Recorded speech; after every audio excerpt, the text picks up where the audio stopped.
Okay, so let's unpack this. Okay. Imagine you're the sitting vice president. Right.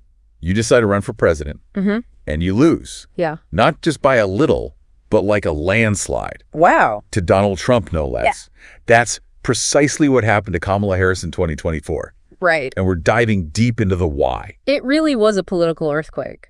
It was. The polls, the pundits, everyone seemed to get it wrong. You're telling me. Yeah. And you know me, I love digging into the unexpected. Of course. We've got a whole stack of articles you sent in. I did. All dissecting this upset. So let's get to those aha moments. Okay. We're talking Biden's popularity or lack thereof. Yeah. The economic anxieties gripping voters, and even whether attacking Trump backfired on Harris. There's a lot to unravel here. There is. It wasn't just one misstep. It was a confluence of factors. Exactly. But before we get lost in the weeds, Okay. let's set the scene. Right. Harris loses to Trump. Yeah. And it wasn't even close. It wasn't. What made this loss so different from other political upsets? Well, you have to remember the context. Okay. In 2020, Biden beat Trump decisively. He did. So to see the pendulum swing back so dramatically just 4 years later, Yeah. that suggests a fundamental shift in the electorate. Yeah. A shift we need to understand. It's like the sequel no one asked for, right? Oh, and it premiered to terrible reviews. Yeah.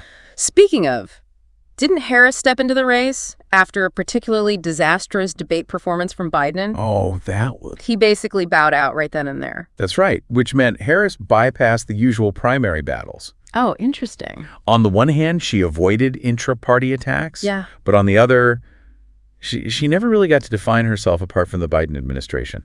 And that administration was, well, let's just say they weren't handing out Best Picture awards. No. Biden's approval ratings were stuck in the low 40s. Oh. And 2/3 of voters felt the country was headed in the wrong direction. Wow. So did Harris inherit Biden's baggage? It's the perennial question for vice presidents who seek the top job. Right. How much do you embrace the legacy, and how much do you distance yourself? Right. Too close, and you're tied to the failures. Yeah. Too fall, and you risk looking disloyal. Talk about a tightrope walk. I know, right? But even beyond Biden, Yeah. there was this undercurrent of economic anxiety. Right. And we're not talking vague feelings here. No. The data gets pretty specific and a bit scary, to be honest. Okay. For example, 30% of voters felt their families were falling behind financially. That's a lot. That's a 10% jump from 2020. Wow. And get this, 90% of voters were at least somewhat concerned about grocery prices. Yeah. Everyone feels that pinch in their wallets, right? Absolutely. Like it or not. And what's interesting is this anxiety wasn't just about empty stomachs. Right. It tapped into something deeper. Uh-huh. Steve Hanke, an economist from Johns Hopkins, Go ahead. called the election a revolt against the elites. Interesting. Voters were rejecting the establishment, the status quo, and that feeling, that frustration, Yeah. it transcended traditional political divides. Right. It's like people were saying, Yeah. we're struggling to afford the basics, and the people in charge don't seem to get it. Right. And if you recall, Harris had that awkward interview on The View Oh, yeah. where she couldn't articulate a single economic policy she'd do differently from Biden. Oh, boy. Maybe voters wanted a clean break, a clear alternative. It's possible. Yeah. Especially when you consider that 40% of voters wanted stricter immigration policy. Oh, wow. A 10% increase from 2020. Okay. So even though Harris focused on issues like abortion rights and the middle class, did she miss a key concern for a significant portion of the electorate? It's almost like the classic advice, meet people where they are. Right. And maybe Harris's campaign was speaking to a different language. That's a powerful way to put it. Yeah. And it speaks to a broader challenge for political parties. Okay. How do you address complex issues in a way that resonates with voters' lived experiences? Right. Especially when those experiences are increasingly diverse. Yeah. And in many cases filled with economic hardship. So we've got Biden's baggage, Okay. economic anxieties, and a potential disconnect with voters on key issues. What else were the experts saying about these early warning signs for the Harris campaign? Well, there was another trend that was difficult to ignore, and that was the drop in support from key demographics. Whoa. Harris underperformed with Black, Latino, and young voters Wow. compared to Biden in 2020. Okay. That's a huge red flag for any Democratic candidate. That's a big deal. It's like the foundation of the House started crumbling. Yeah. What happened? Did these groups just not connect with Harris the same way they did with Biden? It's a question that deserves a deeper dive. Yeah. Nate Cohn from the New York Times pointed out that voters overall seemed deeply frustrated with the status quo. Maybe for some of these groups, the hope that Biden inspired just wasn't there with Harris. But they weren't voting for Harris as much as they were voting against the way things were. Is that what you're saying? That's a possible interpretation. Okay. And it connects to something Gerard Baker from the Times of London argued. Okay. He said, the Democrats really need to understand why so many working-class voters, including people of color, were drawn to Trump.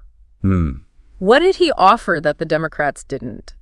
Okay, that's really interesting because early on, Harris seemed to be moving away from Biden's strategy of making the election all about Trump. Remember, Biden framed it as a battle for the soul of America, a referendum on Trump's character. Right. But Harris initially tried to focus on her own vision, a more hopeful message. Exactly. And there was a lot of excitement early on. Yeah. Social media buzz, celebrity endorsements. I remember that, yeah. But then as the campaign heated up, she seemed to shift back to that Trump is the enemy approach, even calling him a fascist. It was almost like a strategic U-turn. That flip-flop is fascinating to me. It's like they couldn't decide whether to sell their product or just trash the competition. Maybe voters wanted to hear more about what Harris stood for rather than who she stood against. And perhaps that ties back to the economic anxieties we discussed earlier. Yeah. Annie Lowry, writing in The Atlantic, argued that for many voters, the election boiled down to one thing: lower prices. Oh, wow. They were willing to overlook a lot, even Trump's flaws, if it meant relief from the economic squeeze they were feeling. So, in a way, the Trump strategy might have actually worked against Harris. It's possible. By focusing on Trump, she inadvertently emphasized the very anxieties that were driving people back to him. It's a paradox, isn't it? It is. And it highlights how a single-minded focus on one issue, even a crucial one like the economy, can obscure the bigger picture. Okay, so we've talked about economic anxieties, demographic shifts, and strategic missteps. Right. But there's another piece of this puzzle that I think we need to address. Okay. It's something the sources don't explicitly say, but it's definitely hanging in the air. You're talking about the woman factor? It's exactly. Did sexism play a role in Harris's loss? It's a tough question. Yeah. Again, it's something that's been brought up repeatedly in the public discourse. It's an important question. It is. And it's one that's incredibly difficult to answer definitively. Right. How do you measure the impact of unconscious bias? Yeah. How do you separate sexism from all the other factors at play? Right. It's not like there's a box on the ballot that says voted against because she's a woman. Exactly. But some experts are pointing to historical parallels. Okay. Dominic Sandbrook, a historian, argues that Harris, like Hillary Clinton before her, faced a certain level of suspicion and resistance simply because she was a woman who represented a particular segment of society. He draws a comparison to Clinton, suggesting that both women were seen as embodiments of the metropolitan liberal elite, which alienated some voters. I see. That term, for those unfamiliar, refers to highly educated urban professionals who are often perceived as being out of touch with the concerns of everyday Americans. And remember, Harris wasn't just any woman. Right. She was aiming to be the first female president, the first black president, the first Asian American president. Oh, wow. Yeah. That's a lot of firsts. Did that make her more vulnerable to these pre-existing biases? It's a complex issue. It is. And one that deserves further analysis. Yeah. It's possible that for some voters, those firsts felt threatening or unfamiliar, especially against the backdrop of economic anxieties and cultural divisions. So we've got economic anxiety, strategic missteps, demographic shifts, and the potential impact of sexism, all contributing to this political earthquake. It's quite a mix. It is, but what about the bigger picture? What does Harris's loss tell us about the state of the Democratic Party? Are we witnessing an identity crisis? Some experts seem to think so. Okay. Matthew Iglesias, for example, cautioned against jumping to conclusions about the role of gender in Harris's loss. He pointed out that many women have overperformed in elections and that focusing solely on Harris's gender misses a larger opportunity to learn from those successful campaigns. It's a good point, but there's no denying that this loss raises some serious questions about the direction of the Democratic Party. Absolutely. Where do they go from here? That's where we'll pick up in our next segment. Okay. We'll explore what this election means for the future of the Democratic Party and what lessons they might need to learn from this surprising defeat. Okay, so we've dissected the data, explored the expert opinions, and grappled with some really tough questions. We have. But here's the million-dollar question. Okay. What happens now? Right. What does this loss mean for the Democratic Party moving forward? Well, it's clear they're at a crossroads. This wasn't just a loss, it was a repudiation of the status quo. Okay. They can't just tweak their messaging or swap out candidates. Right. They need a deeper understanding of what went wrong. You're saying it's more than just a rebranding exercise? Remember those economic anxieties we talked about? Yeah. The frustration with rising prices, the feeling that families are falling behind? Yeah. Those anxieties played a huge role in this election. Okay. And the Democrats need to offer tangible solutions, not just rhetoric. So less talk about abstract ideals and more focus on kitchen table issues. Precisely. The stuff that hits people's wallets directly. They need to reconnect with the concerns of working-class voters, both white and non-white. Okay. Who feel like this system isn't working for them. Okay. This is where the concept of economic populism comes in. Oh, interesting. Some experts argue that the Democrats need to embrace policies that directly address income inequality, job security, and the rising cost of living.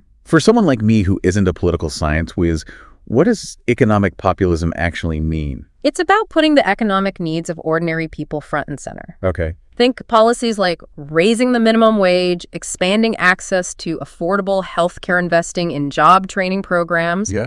It's about showing voters that the government can work for them. Right. Not just for corporations and the wealthy. Okay, that makes sense. But didn't Harris campaign on some of those issues? She did. What makes you think the Democrats need to do something radically different? It's not just about the policies themselves. It's about how they're communicated. The Democrats need to find a way to connect with voters on an emotional level. Okay. To tap into their anxieties and aspirations. Right. They need to offer a vision of a future where everyone has a fair shot, where hard work is rewarded, and where families can thrive. So they need to tell a better story, basically. Yeah. One that resonates with people's lived experiences. And that story can't just be about identity politics or social justice. Right. While those issues are important, Yeah. they need to be woven into a broader narrative. Okay. That speaks to the economic anxieties and cultural concerns that are shaping the American landscape. So economic populism, a more compelling narrative, a deeper understanding of the electorate.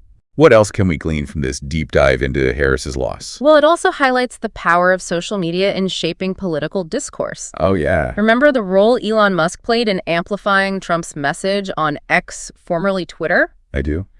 The Democrats need to find a way to counter that influence, Okay. to reach voters where they are, and to combat misinformation effectively. It's like they're fighting a battle on multiple fronts. Economic anxiety, cultural divisions, and this whole online information war. It's a daunting challenge, no doubt. It is. But it's one that the Democrats can't afford to ignore. Right. If they want to regain the trust of the American people, they need to address these challenges head-on with honesty, empathy, and a clear vision for the future. So what does this all mean for us, the voters? Yeah. Where do we go from here? I think this election is a wake-up call for all of us. It reminds us that democracy is fragile, that it requires constant vigilance and participation. Right. We can't just sit back and hope for the best. We need to engage in thoughtful dialogue, to hold our leaders accountable, and to work towards a more just and equitable society. It's a call to action then, not just for the Democrats, but for all of us. Absolutely. The future of American democracy depends on it. Wow. We need to move beyond the divisions that have plagued our politics, to find common ground, and to work together to create a better future for ourselves and for generations to come. Well, that's a pretty powerful message to end on.